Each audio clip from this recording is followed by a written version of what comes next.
When I think about His grace, there's freedom, something like a woman praise. I'm grateful for the loving that you gave. It's so amazing. No matter who we are, we know you'll never change. I'm in awe of how you keep doing something amazing. He's always a way, doing something amazing. Because of His grace, doing something amazing.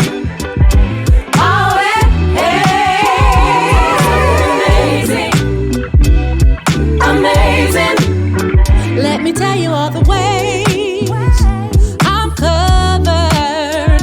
I got strength to run my race as He ushers friends and family, I say, in His shelter. No matter where I turn, there's blessings in my face. I'm in awe of how you keep doing something amazing. Something amazing. Because of His grace, doing something amazing. Oh, amazing. He's always doing amazing.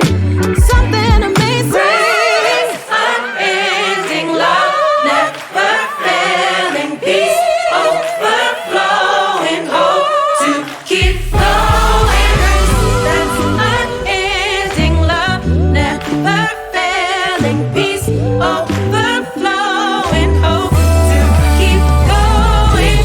If you've seen it done, changing the impossible to the greatest story told. All I am is nothing short of a miracle. I'm in awe, you're so amazing. Doing something amazing. He's always a way, doing something amazing. Because of His grace, doing something amazing. Oh, something amazing. Amazing. Doing something amazing. He's always a way, doing something amazing. GKI Bethlehem Kuala Kencana.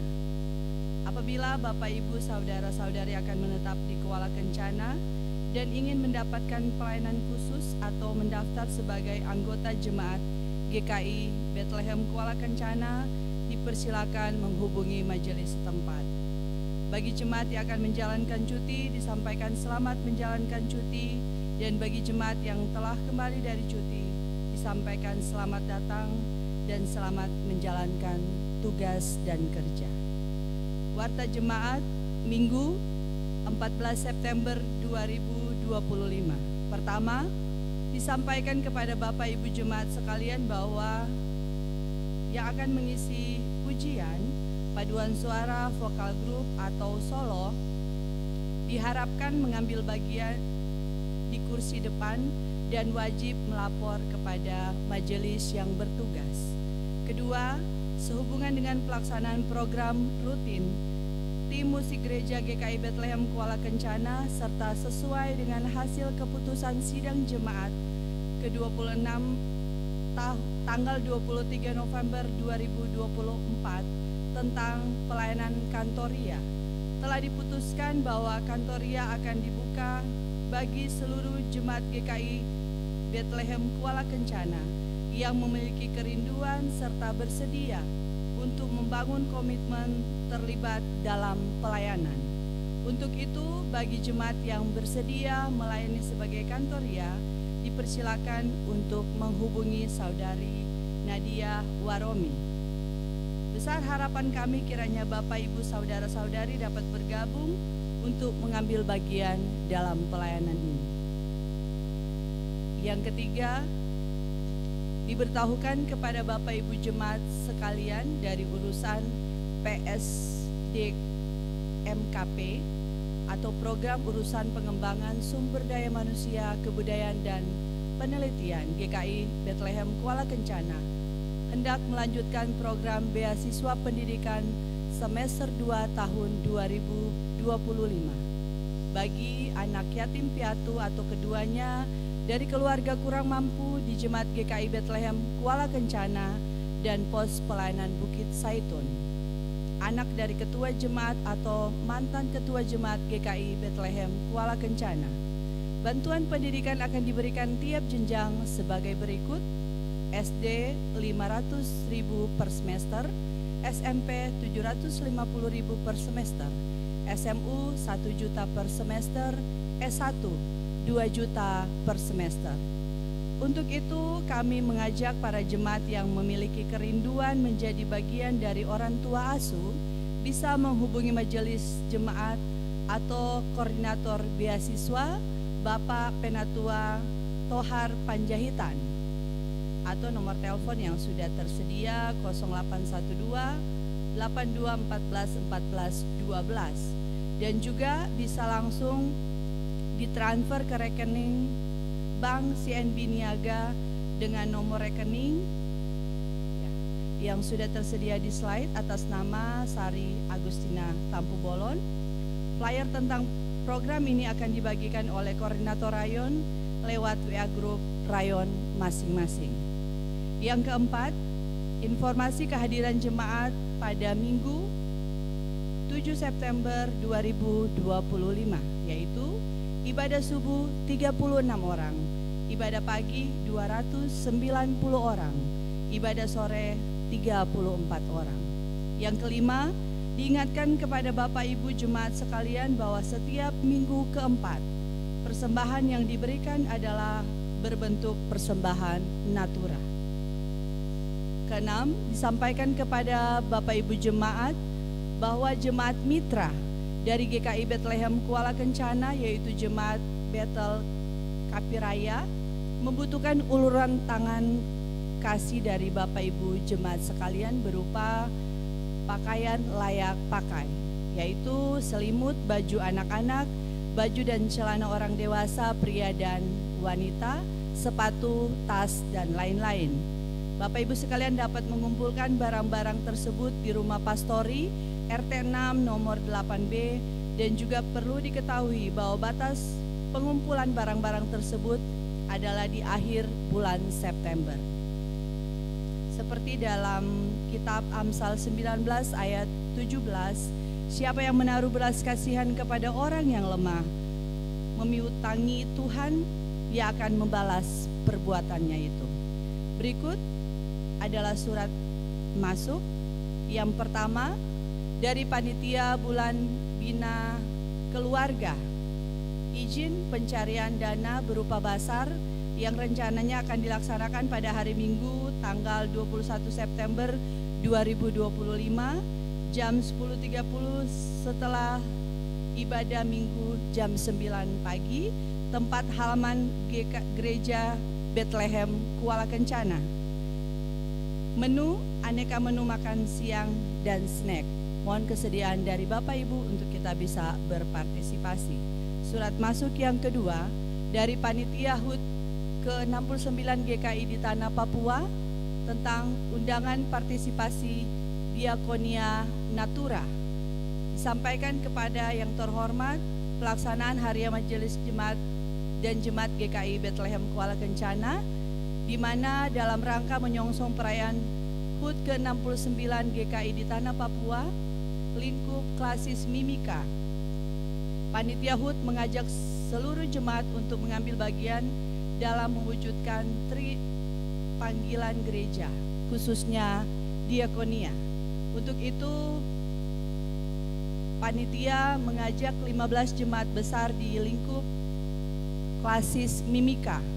Adapun diakonia natura ini akan disalurkan kepada 4 jemaat pesisir, yaitu Jemaat GKI Immanuel Kokonau, Jemaat GKI Efata Uta, Jemaat GKI Gideon Kiliarma, dan Jemaat GKI Bethel Kapiraya.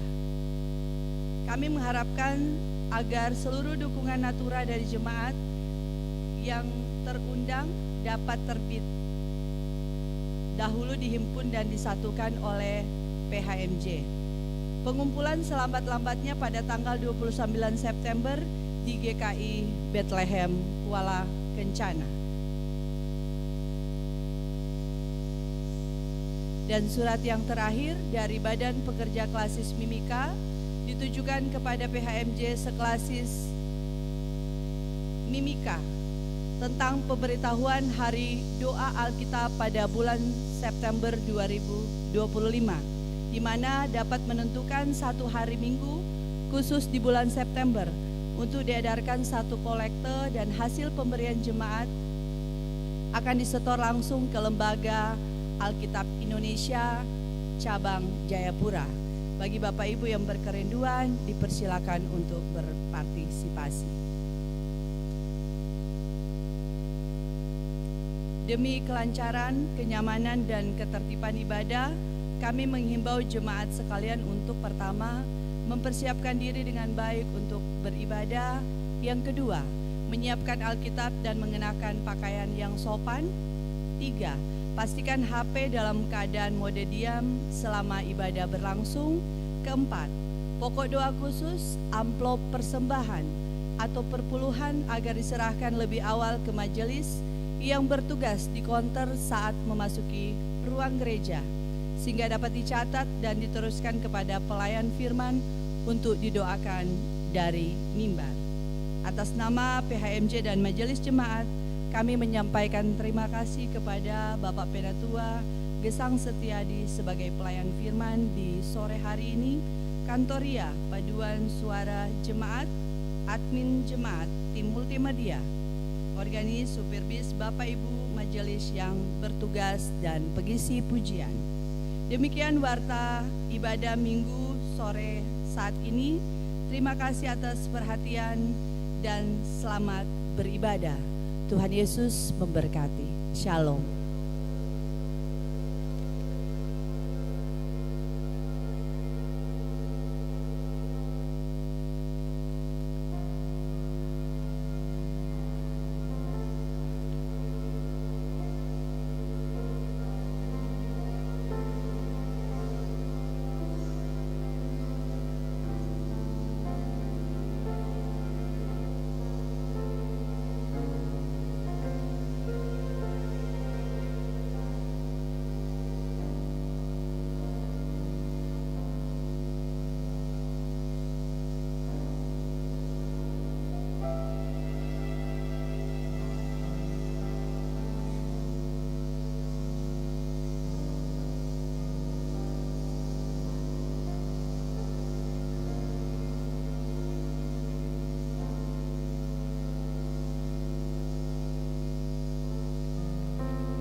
Kita bersorak-sorai untuk Tuhan, bersorak-sorak bagi gunung batu keselamatan kita. Biarlah kita menghadap wajah-Nya dengan nyanyian syukur, bersorak-sorak baginya dengan nyanyian mazmur. Jemaat diundang untuk berdiri, dan kita akan menyanyi dari nyanyian rohani 14 ayat 1 dan ayatnya yang kedua.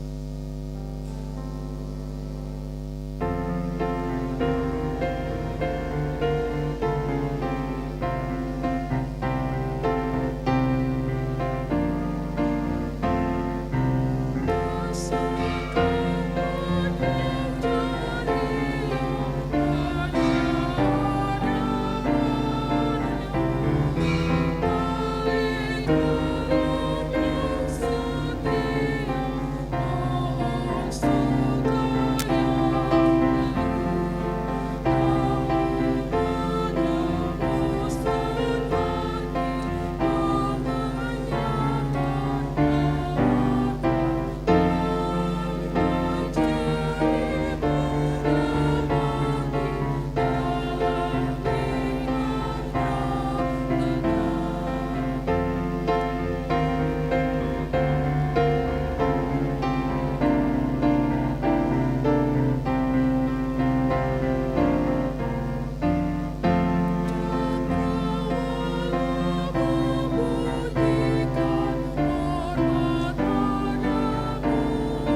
Pertolongan kita adalah nama Tuhan yang menjadikan langit dan bumi serta tidak meninggalkan perbuatan tangannya.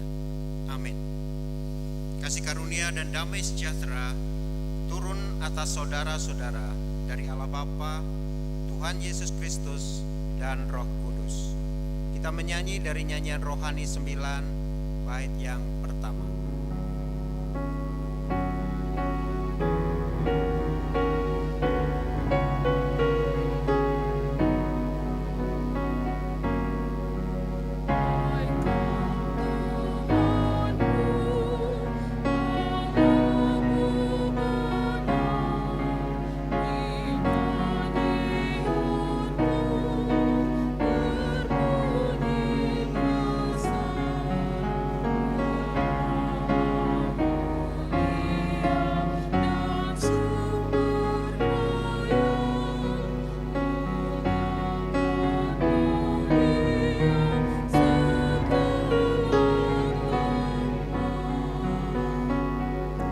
Silakan duduk kembali.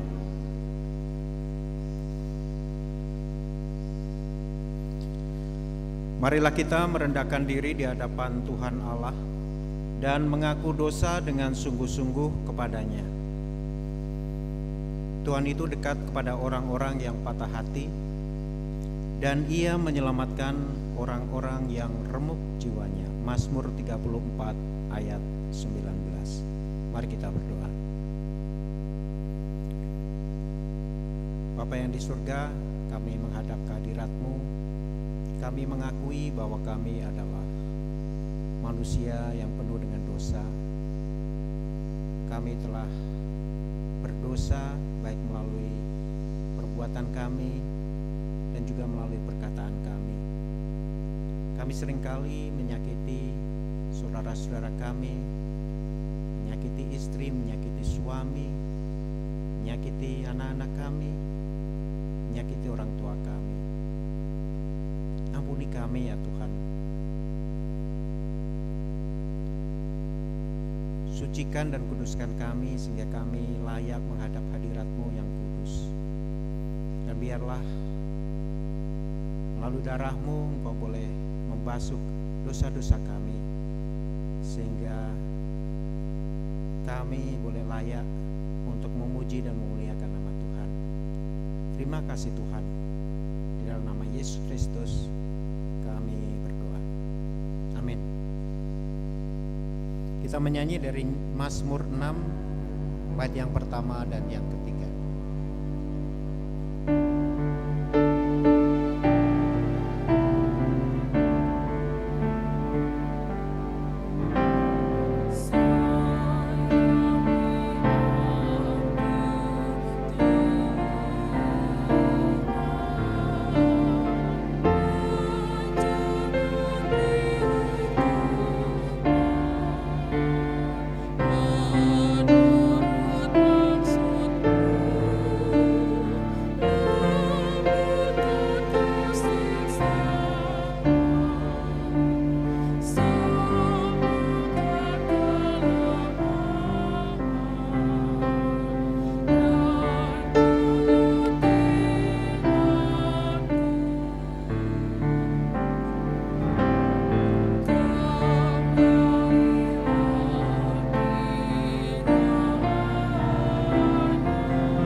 Dengarlah jemaat sabda Tuhan Yesus Kristus kepada semua orang yang sungguh-sungguh mengaku dosanya.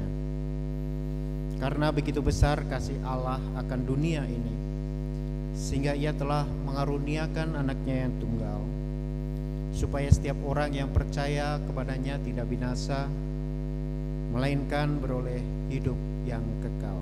Nyanyian rohani 147 bait yang ketiga.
Kita akan mendengarkan hukum Tuhan.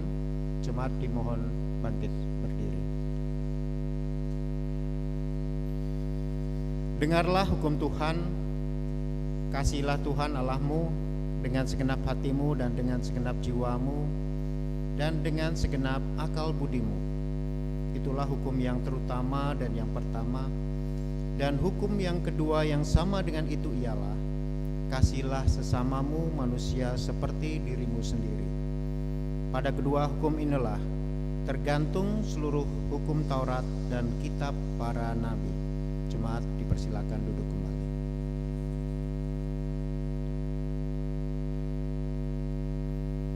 Kita akan membaca firman Tuhan yang diambil dari Imamat 25 ayat 23 sampai ayat yang ke-28.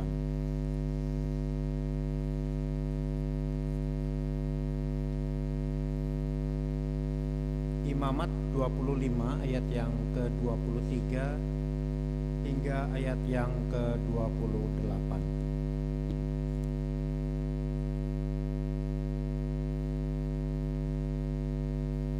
Sebelum membacanya, mari kita berdoa. Tuhan yang Maha Kuasa, Engkau telah memberi firman-Mu menjadi pelita bagi kaki kami dan terang bagi jalan kami. Berilah Roh Kudus telinga kami mendengar dan hati kami rindu akan firman-Mu. Berilah firman-Mu menjadi kesukaan kami, agar kami bertumbuh dalam kasih-Mu dan mengenal Engkau sebagai Tuhan dan Juru Selamat. Amin.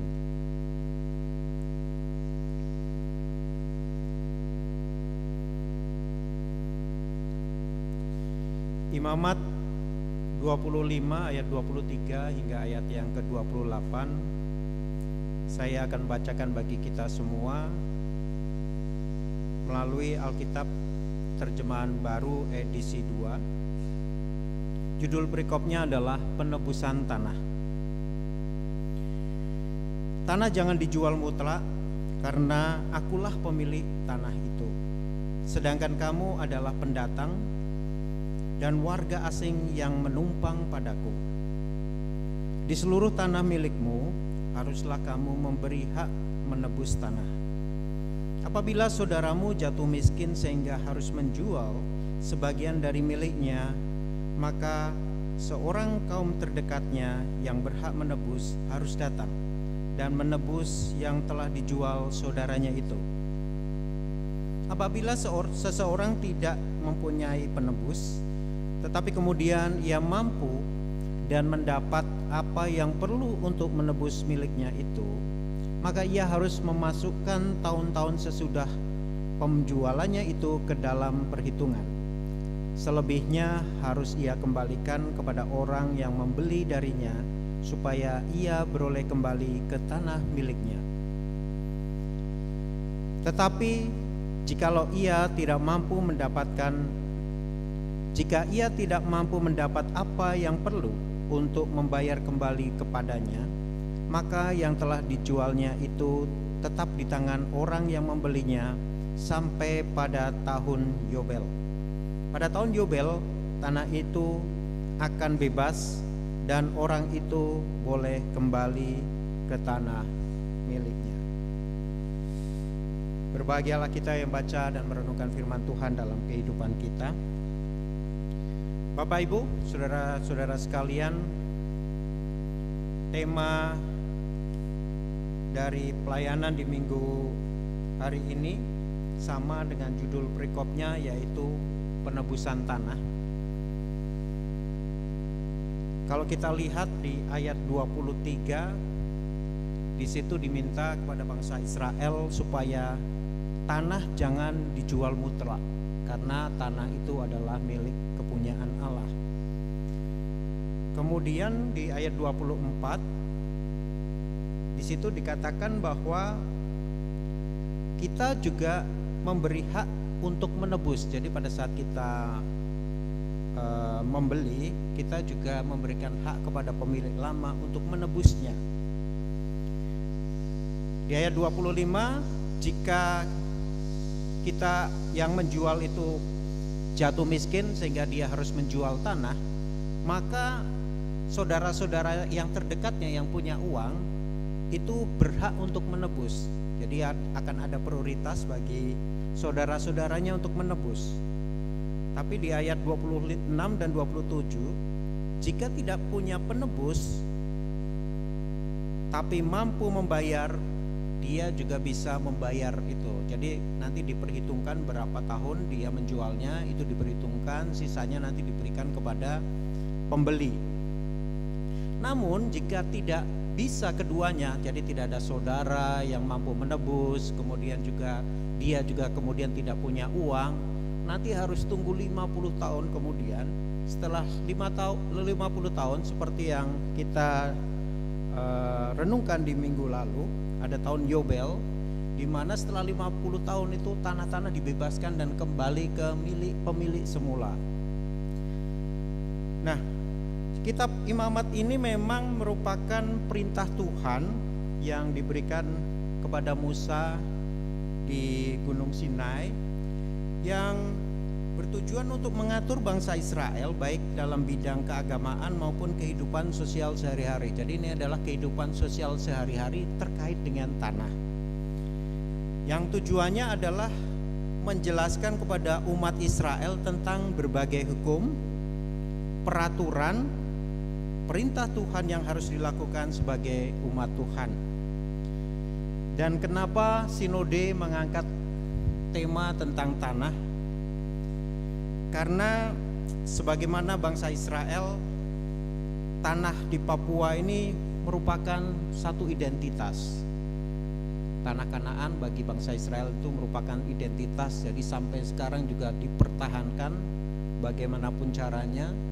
Termasuk sekarang sedang perang melawan Hamas, Hezbollah, bahkan Iran juga diserang, karena dia ingin mempertahankan tanah yang kemarin di tanggal 7 Oktober dilakukan penyerangan oleh Hamas ya ke wilayah Israel sehingga membunuh banyak orang. Nah, tanah di Papua ini juga merupakan ulayat yang berbeda dengan tanah-tanah di tempat lain ya. Kalau di Jawa ini kepemilikannya itu milik pribadi, tapi kalau di Papua ini adalah kepemilikan bersama atau kolektif yang memang secara turun-temurun menjadi milik dari satu klan atau marga atau satu suku.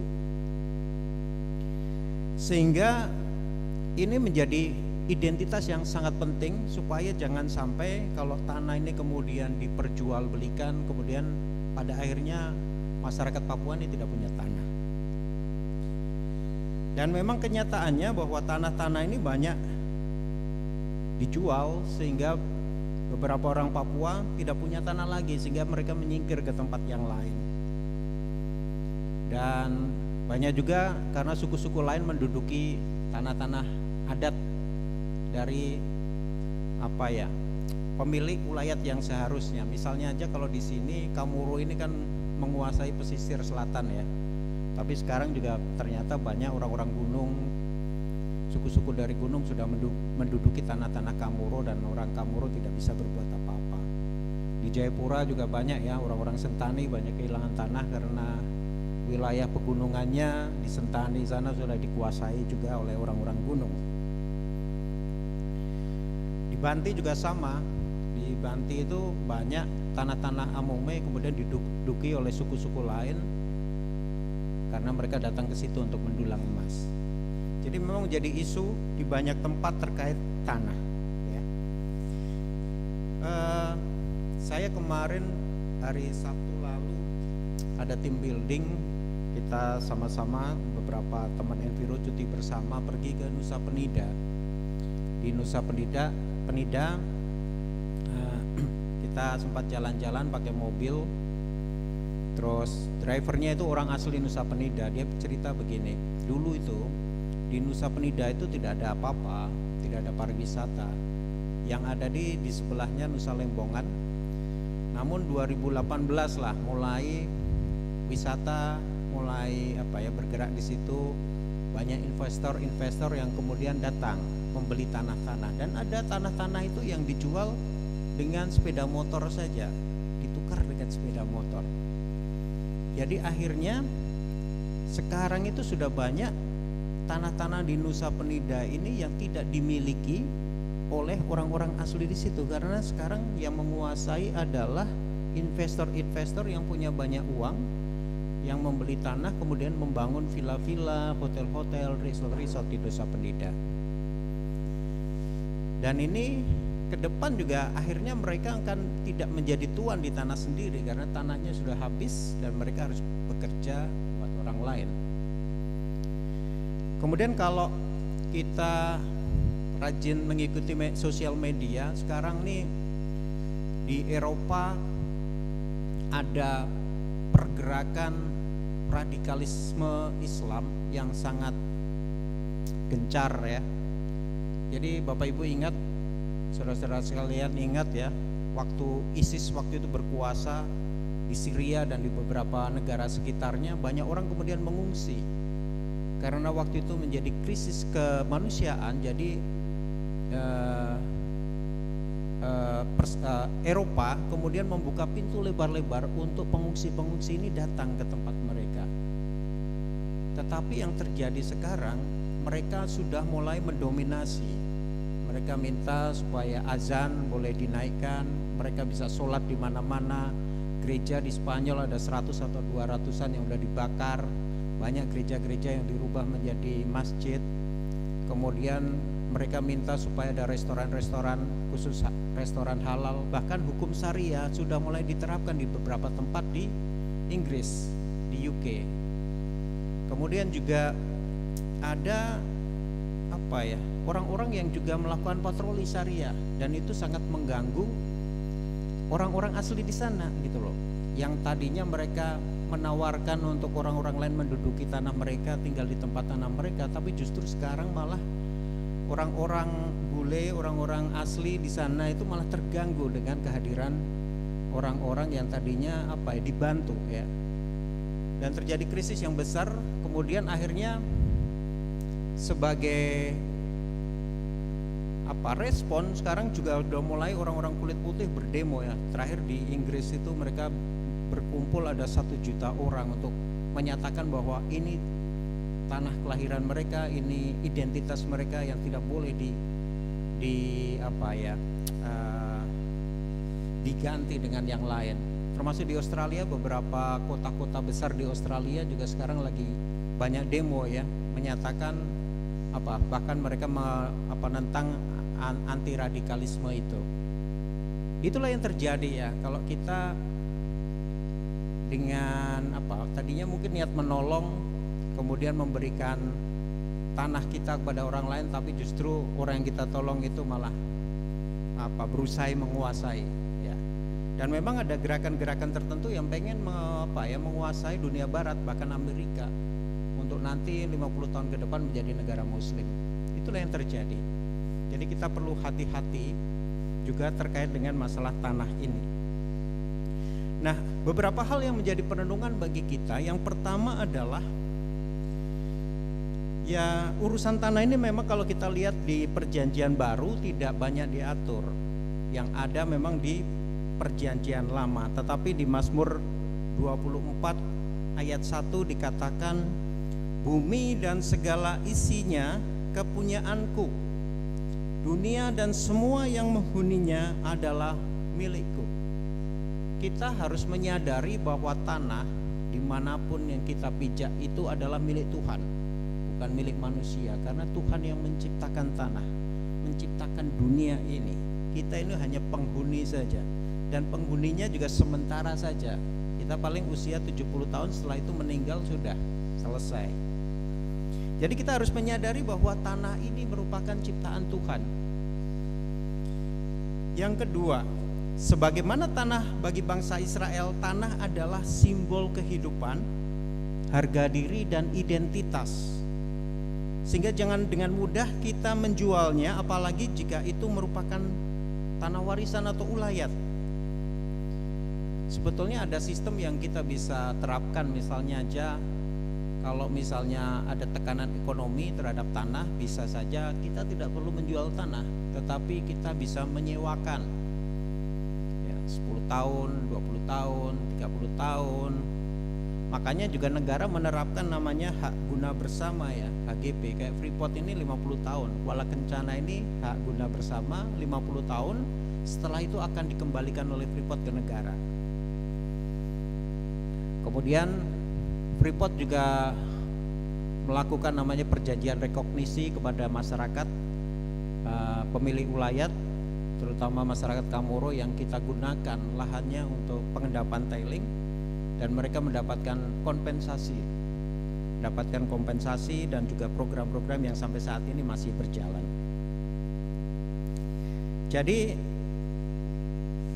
sekali lagi bahwa itu merupakan identitas kita, apalagi bagi masyarakat Papua. Kalau tanah itu menjadi hak ulayat, mungkin Bapak Ibu yang di kampung masing-masing punya ulayat sendiri yang dari Papua, pertahankan itu, jangan dijual, kalau perlu disewa saja, sewa dalam jangka waktu tertentu. Yang ketiga, tanah merupakan titipan kepada kita untuk kita kelola. Jadi karena tanah itu ciptaan Tuhan, kita punya kewajiban untuk mengelola.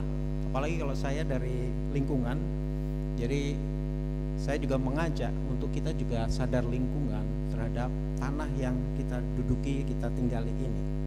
Di Kejadian 2 ayat 15 dikatakan, lalu Tuhan Allah mengambil manusia itu dan menempatkannya di Taman Eden untuk mengusahakannya dan menjaganya.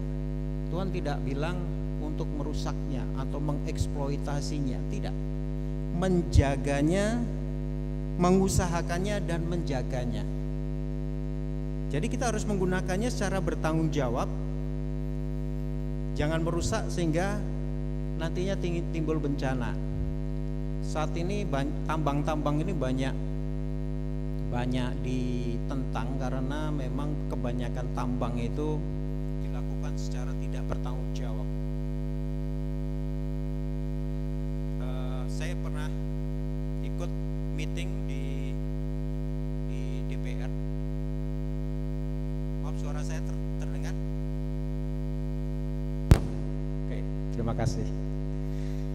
Saya pernah meeting di kantor DPR, RDP, rapat dengar pendapat antara DPR dengan pengusaha-pengusaha tambang. Kemudian di situ ada Kementerian Energi dan Sumber Daya Mineral, ada Kementerian LH.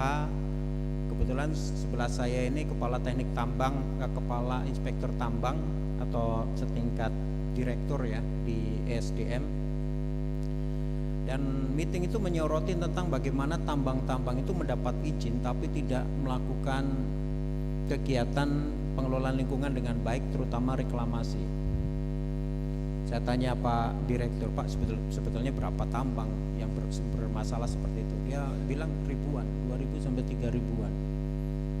Jadi sebagian besar tambang-tambang dulunya itu diberikan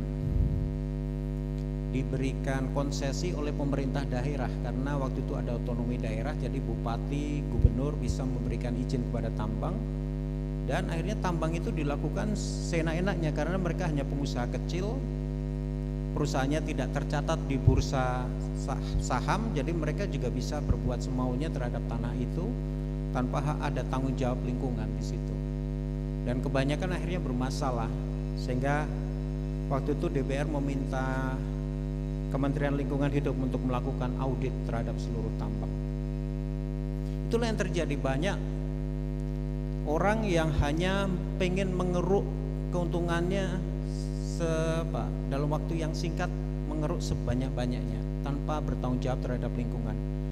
Dan pemilik-pemilik ulayat itu juga menjual itu karena ada iming-iming uang dalam jumlah yang besar, sehingga mereka rela untuk menjual tanah-tanah mereka, tapi kemudian tanahnya tidak dikelola dengan baik sehingga merusak lingkungan.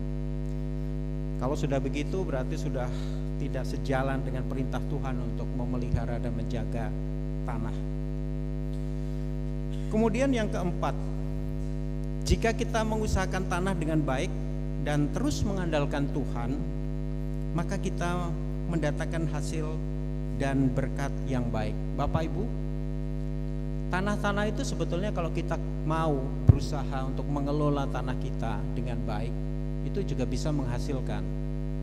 Misalnya aja daripada ditanam singkong, kenapa kita tidak tanam dengan coklat, kemudian kopi, kemudian tanaman-tanaman lain yang mungkin bisa mendatangkan hasil dalam jangka waktu yang panjang. Dulu ada rekan kerja saya, Pak Deki Lala, dia itu punya tanah di Manado, kemudian dia tanami dengan tanaman cempaka. Itu dia beli mungkin 15 tahun sebelum pensiun. Jadi sekarang dia sudah bisa menikmati hasilnya, dia tebang satu-satu, dia jual, bisa untuk kehidupan sehari-hari. Di Mel 21 juga kita sekarang sudah mulai nanam coklat, nanam kopi. Sebentar lagi kita ada buka lahan 25 hektar, kita mau tanami dengan kelapa, coklat dan kopi. Khusus untuk itu aja, supaya apa? Nanti tanah-tanah itu bisa menghasilkan sesuatu yang nanti bisa bermanfaat juga bagi kontraktor-kontraktor, bagi masyarakat.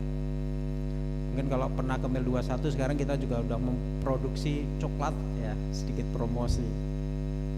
Sudah memproduksi coklat yang kita berikan ke tamu-tamu. Memang produksinya masih terbatas, jadi memang tidak kita perjualbelikan. Tetapi ini adalah salah satu contoh bagaimana misalnya aja yang tadinya tailing, tidak ada apa-apa, kemudian kita kelola, ternyata bisa menghasilkan sesuatu yang baik, yang secara ekonomi bisa sustain, bisa berkelanjutan.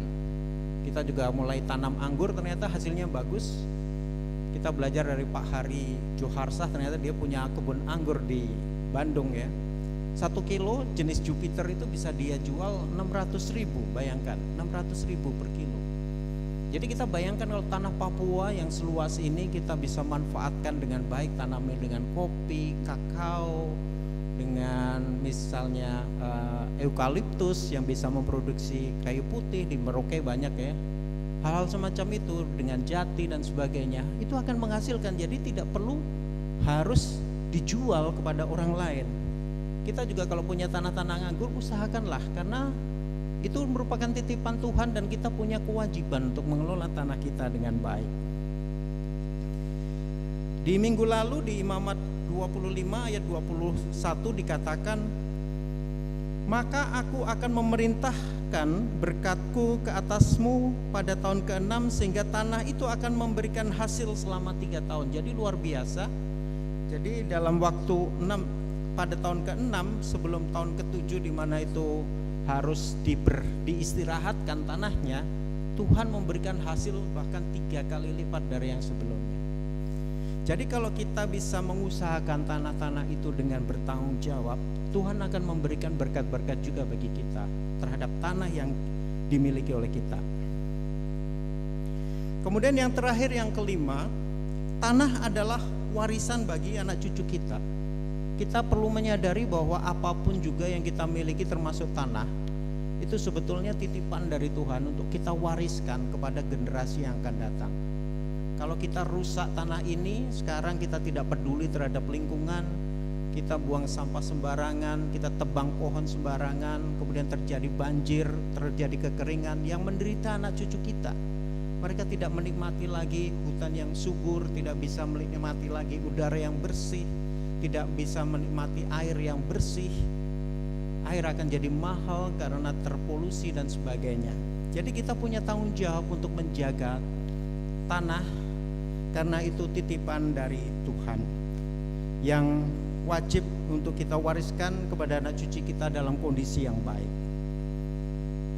Yang menjadi kesimpulan bagi kita, apapun yang Tuhan berikan kepada kita, termasuk tanah, adalah titipan. Kita harus kelola dengan penuh ucapan syukur dan secara bertanggung jawab, supaya kita jadi berkat bagi banyak orang dan juga mewariskan kepada generasi yang mendatang. Kiranya Tuhan memberkati kita dengan firman-Nya. Amin.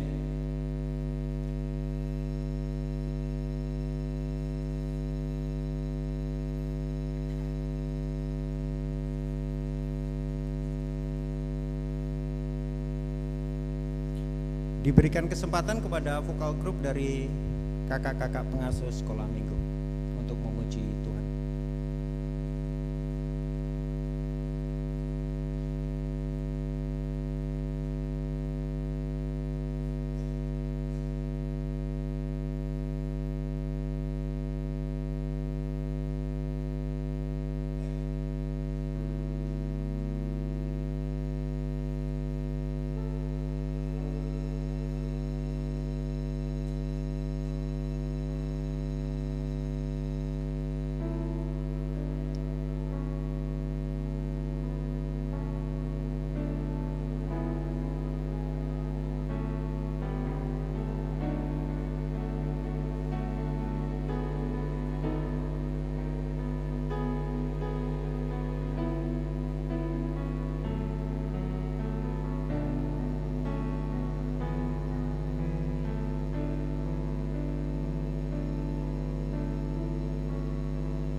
Kiranya Tuhan memberkati para kakak-kakak pengasuh sekolah minggu untuk terus bisa melayani Tuhan dengan mengajar anak-anak kita. Dan kita juga diberkati dengan pujian tadi, Tuhan sungguh baik dalam kehidupan kita. Dan oleh karena itu sebagai ungkapan syukur kita akan memberikan persembahan. Di 2 Korintus 8 ayat 12 dikatakan, sebab jika kamu rela untuk memberi, maka pemberianmu akan diterima. Kalau pemberianmu itu berdasarkan apa yang ada padamu, bukan berdasarkan apa yang tidak ada padamu. Kita menyanyi dari Kidung Jemaat 337 bait pertama sampai persembahan selesai dijalankan.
Jemaat yang diberkati Tuhan, bersamaan dalam ibadah kita di sore hari ini, kita telah mengumpulkan 4 kantong kolekte, 1 kotak program, 1 kotak diakonia. Ada juga jemaat yang datang membawa persepuluhan tanpa nama, dan juga pengucapan syukur ulang tahun tanpa nama, alamat Rayon 3. Terima kasih atas pemberian jemaat sekalian. Tuhan Yesus memberkati.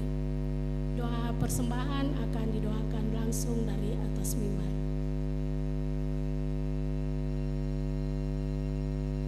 Mari kita berdoa. Sungguh besar Engkau yang Allah yang terus memberikan penyertaan bagi kami, bahkan berkat-berkat yang senantiasa baru yang boleh terus kami rasakan dalam kehidupan kami. Engkau terus menyertai kami, memberikan yang terbaik dalam hidup kami. Sebagai ungkapan syukur kami membawa persembahan kami baik melalui kantong kolekte, kota diakonia dan kota program. Biarlah Engkau sendiri yang menguduskan persembahan ini, sehingga persembahan ini boleh digunakan untuk hormat dan kemuliaan nama Tuhan. Berkatilah tangan-tangan yang sudah memberi ya Tuhan. Engkau buka tingkap-tingkap langit, Engkau curahkan berkat dalam kehidupan mereka. Ada keluarga juga yang membawa pengucapan syukur maupun perpuluhan. Biarlah Engkau sendiri yang boleh menengok, menilik mereka, apa yang menjadi pergumulan mereka, pengharapan mereka Engkau boleh genapi seturut dengan kasih dan kehendak-Mu. Berkatilah kami semua yang sudah memberi maupun belum sempat memberi. Engkau boleh ajar kami untuk mempersembahkan yang terbaik bagi Tuhan, mempersembahkan tubuh roh jiwa kami sebagai persembahan yang harum di hadapan Tuhan. Terima kasih Tuhan, ampuni kiranya dosa dan salah kami, dalam nama Yesus Kristus kami berdoa. Amin.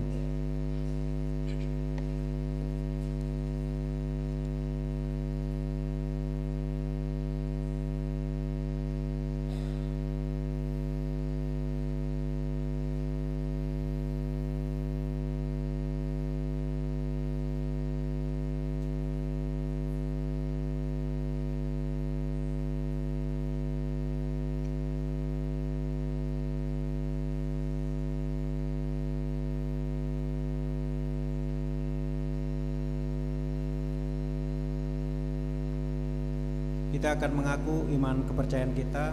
Jemaat dimohon untuk bangkit berdiri. Dalam persekutuan dengan gereja Tuhan dari segala zaman dan di segala tempat, kita mengaku bersama-sama kepercayaan kita sesuai pengakuan iman Nisea Konstantinopel. Aku percaya kepada Allah Bapa yang Maha Kuasa, Pencipta langit dan bumi, segala yang kelihatan dan yang tidak kelihatan, dan kepada satu Tuhan, Yesus Kristus, Anak Allah yang tunggal, yang lahir dari Sang Bapa sebelum segala zaman, dari Allah dari Allah, terang dari terang, Allah yang sejati dari Allah yang sejati, diperanakan dan bukan dibuat, sehakikat dengan Sang Bapa, yang dengan perantaraannya segala sesuatu dibuat, yang telah turun dari surga untuk kita manusia dan untuk keselamatan kita, dan menjadi daging oleh Roh Kudus dari anak darah Maria, yang menjadi manusia yang disalibkan bagi kita, di bawah pemerintahan Pontius Pilatus, menderita dan dikuburkan, yang bangkit pada hari ketiga sesuai dengan isi kitab-kitab, dan naik ke surga, yang duduk di sebelah kanan Sang Bapa, dan akan datang kembali dengan kemuliaan untuk menghakimi orang yang hidup dan yang mati, yang kerajaannya tak akan berakhir. Aku percaya kepada Roh Kudus yang adalah Tuhan dan yang menghidupkan, yang keluar dari Sang Bapa dan Sang Anak, disembah dan dimuliakan, yang telah berfirman dengan perantaraan para nabi. Aku percaya kepada satu gereja yang kudus dan am dan rasuli. Aku mengaku satu baptisan untuk pengampunan dosa. Aku menantikan kebangkitan orang mati dan kehidupan di zaman yang akan datang. Nyanyian Kidung Jemaat 285 bait yang pertama.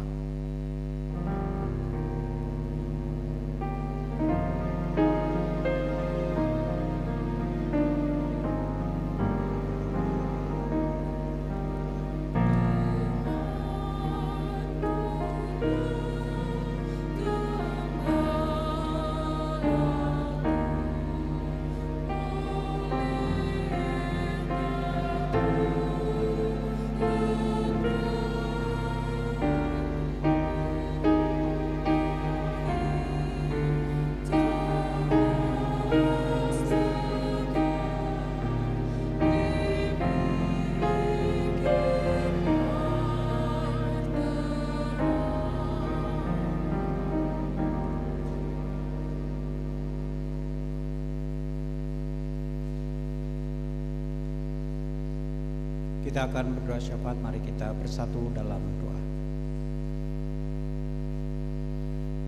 Ya Tuhan Allah Bapa kami yang bertahta dalam kerajaan surga yang mulia, Bapa yang kami kenal dalam nama Yesus Kristus, kembali kami menghadap kehadirat-Mu Tuhan.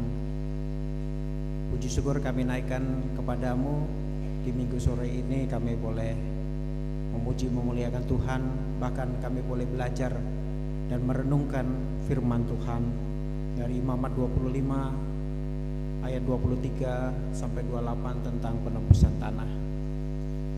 Biarlah kami belajar bahwa tanah adalah identitas kami, dan apapun juga yang Tuhan percayakan bagi kami, entah itu tanah, entah itu harta, kekayaan, itu semua adalah titipan dari Tuhan.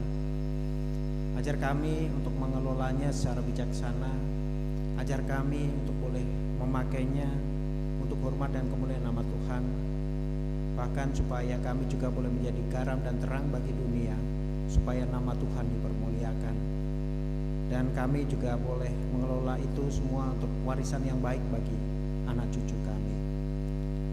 Bapa kami yang di surga, kami berdoa bagi setiap dari kami, apapun yang menjadi pergumulan kami, apapun yang menjadi pengharapan dan rencana kami, biarlah kami taruh semuanya di bawah kaki-Mu yang kudus. Engkau sendiri yang akan menggenapinya seluruh dengan kasih dan kehendak-Mu. Kami percaya bahwa Tuhan tahu apa yang menjadi keinginan kami, apa yang menjadi pengharapan kami, dan Tuhan juga tahu apa yang menjadi kebutuhan kami. Biarlah kami juga boleh belajar untuk menerima apapun juga yang Engkau berikan, dan terus mengucap syukur di dalam Tuhan, karena apapun yang Tuhan berikan dalam hidup kami itu adalah yang terbaik bagi kami. Bapa kami yang di surga, saat ini kami juga berdoa secara khusus untuk proses evakuasi yang masih berlangsung di tambang bawah tanah GPC. Berkatilah tim rescue yang sedang bekerja keras untuk melakukan evakuasi. Berkati juga jajaran manajemen, berikan mereka kekuatan, berikan mereka penyertaan ya Tuhan, sehingga mereka boleh terus dapat melakukan upaya semaksimal mungkin untuk bisa menyelamatkan saudara-saudara kami.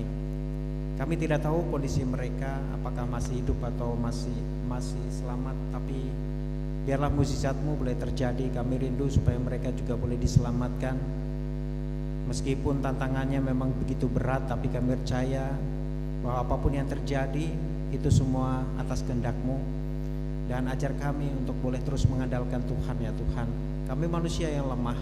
PT Freeport Indonesia tidak ada apa-apanya dibandingkan kemuliaan dari Tuhan.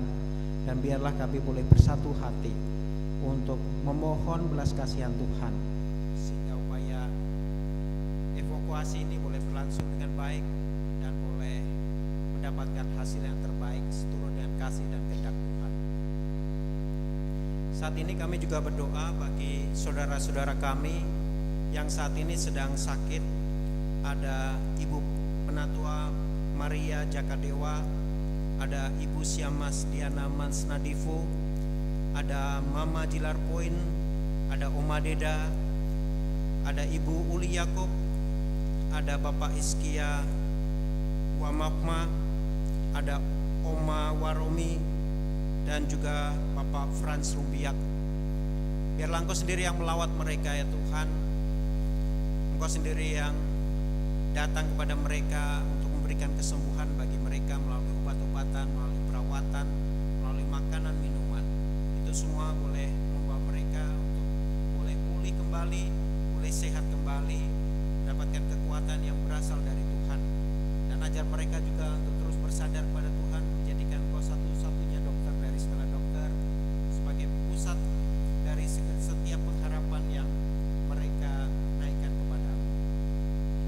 Bapak kami yang di surga, kami juga berdoa bagi panitia HUT GKI Klasis Mimika yang dipercayakan kepada Rayan 4. Engkau berkati seluruh panitia sehingga mereka juga boleh mempersiapkan segala sesuatunya dengan baik. Engkau berikan mereka kesehatan, roh untuk melayani Engkau, sehingga mereka boleh mempersembahkan yang terbaik untuk bisa menyelenggarakan perayaan HUT GKI tingkat klasis ini dengan sebaik-baiknya.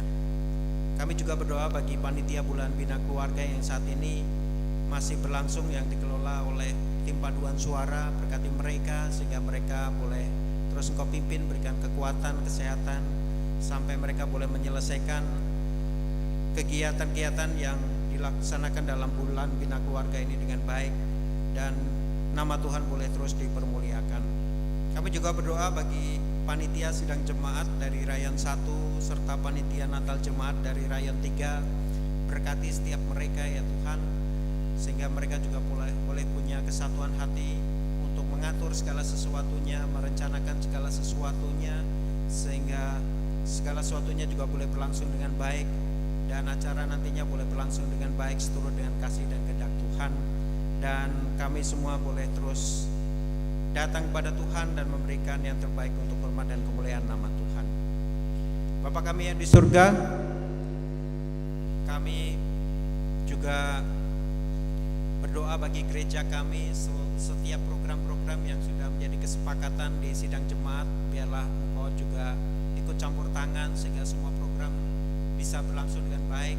Engkau berkati Bapak Ibu Pendeta, PHMJ, seluruh majelis, BP Unsur, dan semua yang terlibat dalam pelayanan, sehingga mereka juga boleh diberikan kesatuan hati untuk melayani-Mu dengan kesungguhan hati, dan boleh mempersembahkan yang terbaik untuk mengangkat tugas-tugas pelayanan yang mereka diberikan tanggung jawab. Bapa kami yang di surga, kami juga mendoakan bangsa dan negara kami. Biarlah Engkau juga berikan hikmat bagi pemimpin bangsa kami, sehingga mereka boleh terus memimpin bangsa kami dengan roh takut akan Tuhan, dan boleh membawa bangsa kami kepada damai dan sejahtera, kedamaian dan ketentraman. Terima kasih Tuhan, inilah doa syafaat kami. Kami mohon ampun jika ada dosa dan kesalahan yang kami lakukan melawan kehendak Tuhan. Di dalam nama Yesus Kristus kami berdoa. Amin.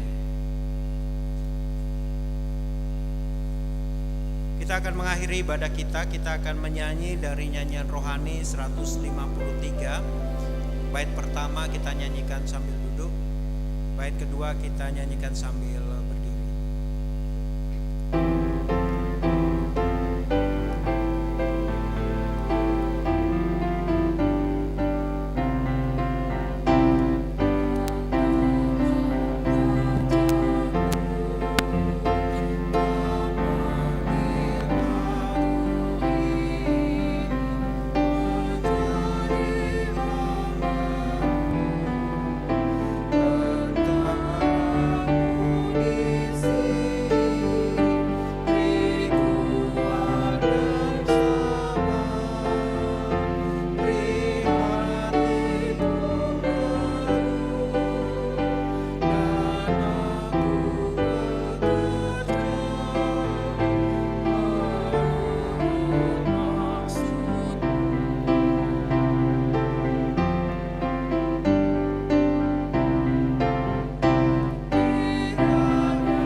Terimalah berkat Tuhan dan pergilah dengan sejahtera.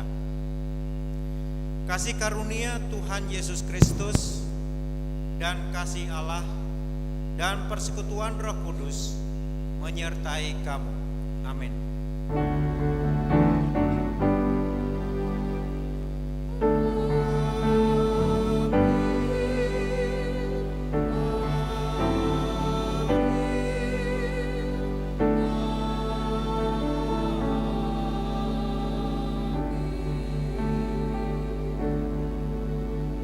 Selesai, cuma dipersilakan bersaat teduh. selamat menjalani minggu kerja yang baru.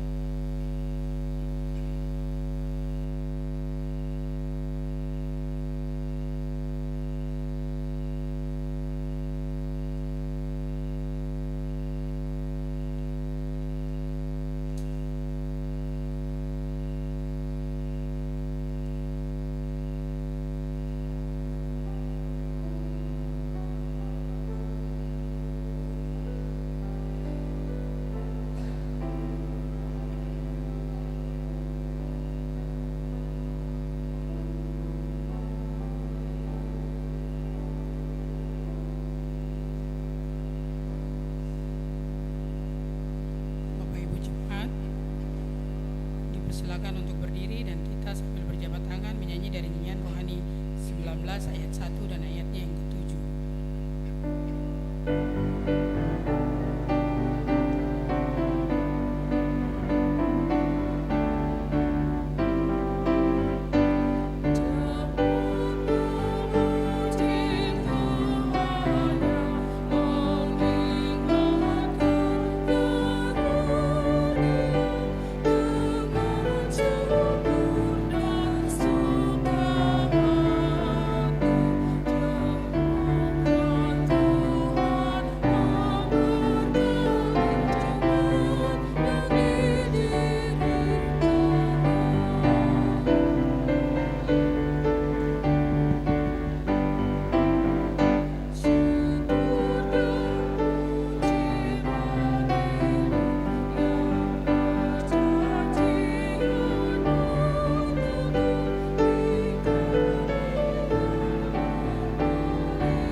When I think about His grace, there's freedom, something like a woman praise. I'm grateful for the loving that you gave. It's so amazing. No matter who we are, we know you'll never change. I'm in awe of how you keep doing something amazing. Something amazing because of His grace, doing something amazing. Oh, amazing, amazing. Let me tell you all the ways I'm covered. I got strength to run my race as He ushers friends and family. I say in His shelter. No matter where I turn, there's blessings in my face. I'm in awe of how you keep doing something amazing.